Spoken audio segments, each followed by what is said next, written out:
নেপালে নেমে আমাদের সকল আনুষ্ঠানিকতা শেষ করে এখান থেকে মোবাইল সিম নিয়ে নিলাম।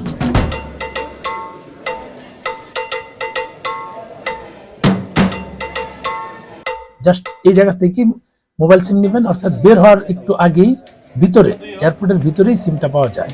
অবশেষে নেপাল এসে পৌঁছালাম, ইমিগ্রেশন শেষ করলাম, মোবাইল সিম নিলাম। মোবাইল সিম নিয়ে এখন আমরা গাড়ি আমাদের সামনে ওয়েট করছে, গাড়ির জন্য বেরোচ্ছি। এই হলো নেপালের জার্নি। প্রথমবার আসছি, একটু অচেনা লাগে, যদিও স্থলপথে আসছিলাম, এয়ারপোর্ট আসছি, এয়ারপোর্ট এই ফার্স্ট টাইম আসছি। দেখি কী অবস্থা, নেপালের অবস্থা দেখি, দেখাই আপনাদের।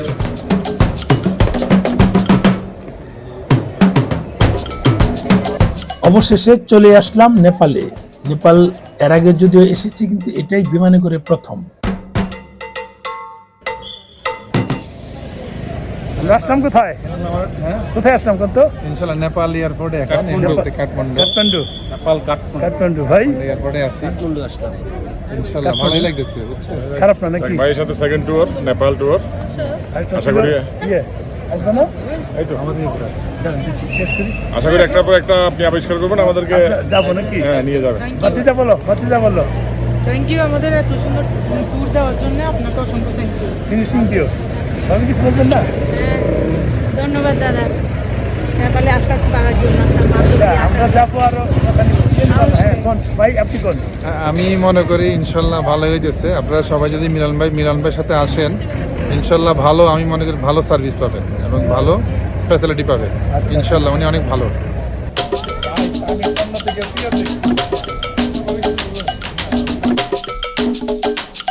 চলে আসলাম নেপাল। এই যে নেপালের সামনে সব পার্কিং জোন।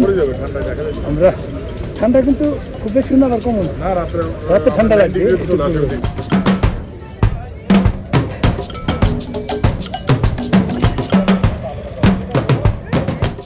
নেপাল এয়ারপোর্ট থেকে বের হয়ে সামনে এই যে জায়গাগুলো দেখা যাচ্ছে, ঠিক এই জায়গাগুলোতে আপনারা আপনাদের কাঙ্ক্ষিত গাড়ি পাবেন। অর্থাৎ যদি কেউ এখান থেকে সরাসরি পোখারা যেতে চান, এখান থেকে গাড়ি ভাড়া করতে পারবেন। যদি কেউ নেপালে হোটেলে অর্থাৎ কাঠমান্ডু সিটির হোটেলে উঠতে চান, এখান থেকে ভাড়া করে আপনারা খুব সহজেই চলে যেতে পারেন। এখানে অনেক ধরনের গাড়ি আছে, ছোট বড় মিনি বাস, সব ধরনের গাড়ি আছে। এটি হলো আমাদের গাড়ি, যেহেতু পূর্বে কন্ট্যাক্ট করা ছিল। আমরা গাড়িতে উঠে এখন রওনা দিব। আমাদের ব্যাগ ট্যাগ যা ছিল সবকিছু গাড়িতে তুলে ফেললাম, ড্রাইভার ভাই তুললো, আর আমরা যে যার মতো বসে গেলাম।